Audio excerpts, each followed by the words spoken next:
So dear students, welcome back to my channel, that is The Educator. Today we are going to start our general English speaking part 32, in which we are going to discuss about a new topic, that we will discuss about subject verb agreement in our English language. So students, let's start our general English speaking part 32.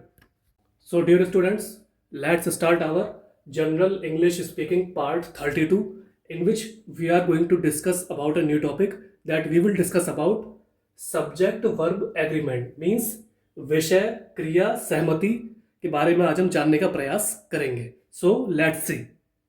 Subject verb agreement means विषय क्रिया की सहमति, जो आपके sentence और वाक्यों में बहुत बड़ा इंपॉर्टेंट रोल प्ले करता है. ठीक है, तो अब इसकी हम थोड़ा डेफिनेशन जानने का प्रयास करेंगे. A sentence is commonly defined as a complete unit of thought. तो आपका जो सेंटेंस होता है, यानी जो आपका वाक्य होता है, वो बेसिकली उसको परिभाषित किया जाता है, डिफाइन किया जाता है as a complete unit of thought. मतलब एक पूरी यूनिट जो आपकी होती है, तो उसका जो आपका जो विचार होता है, उसके पूरे विचार को समावेश करके एक जो यूनिट बनती है, तो उसको हम कहते हैं अ कंप्लीट यूनिट ऑफ थॉट. मतलब अपने विचारों को समावेश करके जो एक कंप्लीट पूरी संपूर्ण यूनिट जो बनेगी, तो उसको हम बोलते हैं सेंटेंस यानी वाक्य.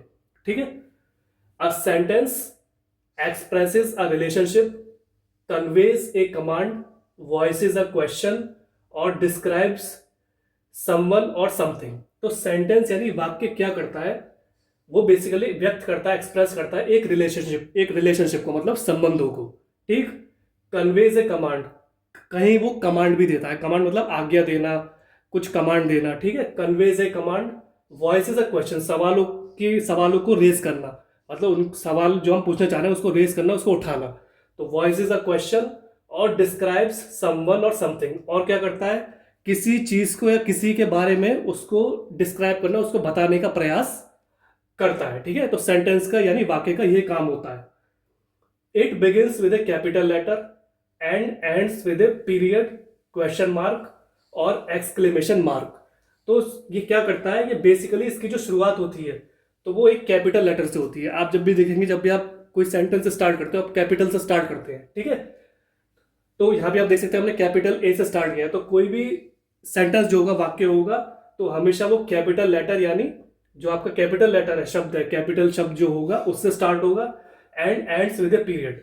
पीरियड मतलब जहां वो खत्म हो रहा है, तो वहां पे वो एकदम से समाप्त हो जाएगा, वहां पे उसका फुल स्टॉप लग जाएगा. ठीक है, कॉमा, क्वेश्चन मार्क. तो हम किसी सेंटेंस में क्वेश्चन पूछना है, तो हम उसको कैपिटल से स्टार्ट करेंगे और लास्ट में वो सेंटेंस खत्म हो जाएगा, तो वहां पे हम क्वेश्चन मार्क लगा देंगे, यदि हम क्वेश्चन यानी प्रश्नवाचक वे में उससे पूछ रहे हैं. ठीक है, और एक्सक्लेमेशन मार्क. एक्सक्लेमेशन मतलब कि किसी चीज के बारे में आपको विस्मय होना, हैरानी होना, तो उसके लिए हम एक्सक्लेमेशन मार्क लगा देते हैं जब वो सेंटेंस उससे रिलेटेड होता है. ठीक है, तो फुल स्टॉप की जगह एक डंडा लगता है, नीचे डॉट लग जाता है, तो वो एक्सक्लेमेशन मार्क होता है, जिसमें आपको किसी चीज के बारे में सुनकर हैरानी हुई, आश्चर्य हुआ, थोड़ा दुख हुआ, खुशी हुई, तो वो आपका कहलाता है एक्सक्लेमेशन मार्क. ठीक है, तो एक बार फिर से समझा देता हूं सब्जेक्ट वर्ब एग्रीमेंट की बेसिक डेफिनेशन. ठीक, a sentence is commonly defined as a complete unit of thought. तो मैंने ऐसे बताया, वाक्य क्या होता है, बेसिकली वाक्य परिभाषित किया जाता है as a complete unit of thought. मतलब जो भी आपके अंदर विचार आ रहे हैं, तो जब हम उसको संपूर्ण रूप में एक यूनिट के रूप में प्रस्तुत करते हैं, तो हमारा एक वाक्य यानी सेंटेंस तैयार हो जाता है. ठीक है, सेंटेंस एक्सप्रेसेस अ रिलेशनशिप. वाक्य क्या करता है, संबंधों के बारे में बताता है. ठीक, कन्वेज ए कमांड, जो भी कमांड हमारी होती है, जो हम आज्ञा देते हैं, उस कमांड को वो कन्वे करता है, उसको समझाता है. ठीक है, वॉइस इज अ क्वेश्चन, सवालों को उठाता है, सवालों की वॉइस को, उसकी आवाज को तेज करता है. तो और डिस्क्राइब समवन और समथिंग, और किसी चीज के बारे में या किसी के बारे में डिस्क्राइब मतलब उसको उसके विस्तार से जानकारी देने का प्रयास करता है. ठीक है, it begins with a capital letter. जैसे मैंने बताया, हमेशा कोई भी सेंटेंस जब हम स्टार्ट करते हैं, तो पहला वर्ड हमेशा उसका कैपिटल से स्टार्ट होगा. ठीक है, and ends with a period, और लास्ट में जो सेंटेंस है उसका वो हमेशा पीरियड में एंड होगा, यानी फुल स्टॉप से हम उसको एंड करते हैं नॉर्मली. ठीक, क्वेश्चन मार्क, अगर वो प्रश्नवाचक सेंटेंस है, मतलब अगर वो उसमें हम सवाल पूछ रहे हैं, तो हमारा उसमें क्वेश्चन का मार्क लगेगा और नीचे डॉट लग जाएगा. ठीक, और एक्सक्लेमेशन मार्क, यानी जो भी सेंटेंस, जैसे मैंने आपको बताया, अगर उसमें हमें हैरानी हो रही है, विस्मय हो रहा है, खुशी हो रही है, दुख हो रहा है, सरप्राइज हो रहा है, आश्चर्य हो रहे हैं, तो हम क्या करेंगे, वहां पे एक्सक्लेमेशन मार्क लगा देंगे। जैसे मैंने बताया, एक डंडा लगता है, उसमें जो डॉट लग जाता है, तो वो कहलाता है आपका एक्सक्लेमेशन मार्क। ठीक है, अब हम आगे देखते हैं। The basic parts of a sentence are the subject and the verb. जो मुख्य जो भाग होते हैं किसी भी सेंटेंस के या वाक्य के, तो वो क्या होते हैं, उसका सब्जेक्ट होता है और उसका वर्ब होता है। सब्जेक्ट मतलब आपका विषय, और वर्ब यानी क्रिया। ठीक है, फुल स्टॉप।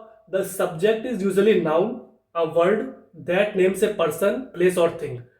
तो सब्जेक्ट बेसिकली क्या होगा, विषय क्या होता है, वो बेसिकली आपका नाउन होता है यानी संज्ञा होता है, जिसमें एक वर्ड होगा यानी एक शब्द होगा, दैट नेम्स ए पर्सन, जो एक इंसान के नाम के बारे में बता रहा होगा, जगह के नाम के बारे में बता रहा होगा, प्लेस और थिंग, जगह और स्थान के नाम के बारे में बता रहा होगा, तो उसको हम क्या बोलेंगे, संज्ञा यानी नाउन। ठीक है, द प्रेडिकेट और verb usually follows the subject and identifies an action और ए स्टेट ऑफ बीइंग। तो प्रेडिकेट क्या होता है, बेसिकली जो प्रेडिकेट सब्जेक्ट होता है और एक प्रेडिकेट होता है। तो प्रेडिकेट क्या करता है, बेसिकली एक तरह का क्रिया है जो यूजुअली सामान्यतः फॉलोज द सब्जेक्ट, जो सब्जेक्ट यानी विषय को फॉलो करता है, एंड आइडेंटिफाइज मतलब उसकी पहचान करता है, एन एक्शन और a state of being, as an action मतलब जब कोई प्रतिक्रिया, कोई एक्शन, कोई क्रिया करते तो उसको वो पहचान करता है, और स्टेट ऑफ बीइंग, और ऐसी अवस्था में जहां पे हमें होना होता है, तो उस चीज को वो दर्शाने का प्रयास करता है। ठीक है, तो एग्जाम्पल द ईगल सोर्स, तो हम एक उदाहरण के रूप में ले लेते हैं, एक वाक्य हम उदाहरण के रूप में ले रहे हैं।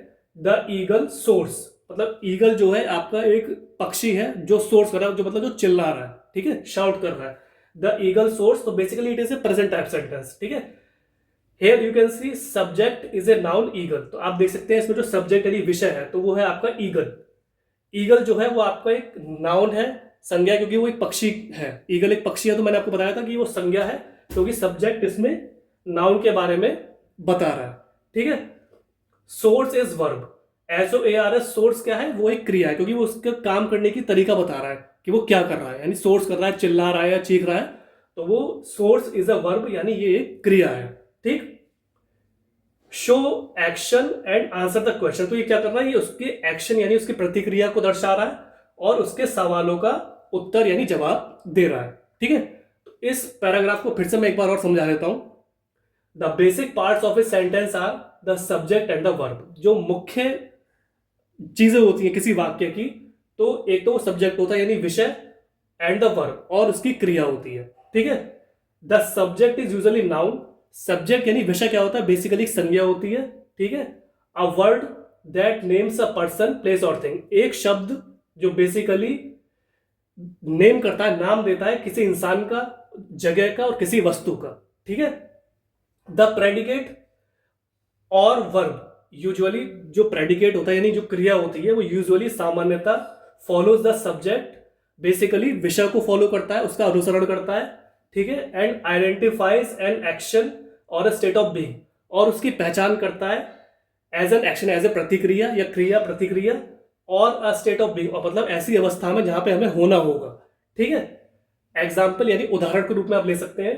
द ईगल सोर्स मतलब मैंने आपको बताया था कि ईगल क्या है, आपका एक पक्षी है जो सोर्स करता है, मतलब वो चीखता है या चिल्लाता है। ठीक है, द ईगल सोर्स, SOARS। अब यहाँ पे क्या है, यहाँ पे सब्जेक्ट क्या है, यहाँ पे subject is a noun eagle, तो यहाँ पे जो सब्जेक्ट है, जो विषय है, वो एक संज्ञा है जो है ईगल, जो कि पक्षी का नाम है। ठीक है, eagle. Source is verb, source यानी उसकी कुछ अवस्था दिखाई जा रही है कि वो चीख रहा है या चिल्ला रहा है, तो सोर्स इज वर्ब क्योंकि वो एक क्रिया हो गया। ठीक है, show action and answer the question, तो यहां पे क्या करता है, ये उसकी प्रतिक्रिया को दिखा रहा है और सवालों का जवाब दे रहा है। ठीक है, तो students, this was the general English speaking part 32 in which we have discussed about subject verb agreement with definition and examples, basic definition and example. We are going to discuss about this topic more in upcoming classes, so kindly try to read it, understand it, and try to use these words or sentences in your English language while speaking with another person, and ultimately what will happen, your confidence will boost up, your personality will grow, and ultimately you will become a perfect and fluent English speaker in front of another person. So thanks for your valuable and precious time. Have a nice day.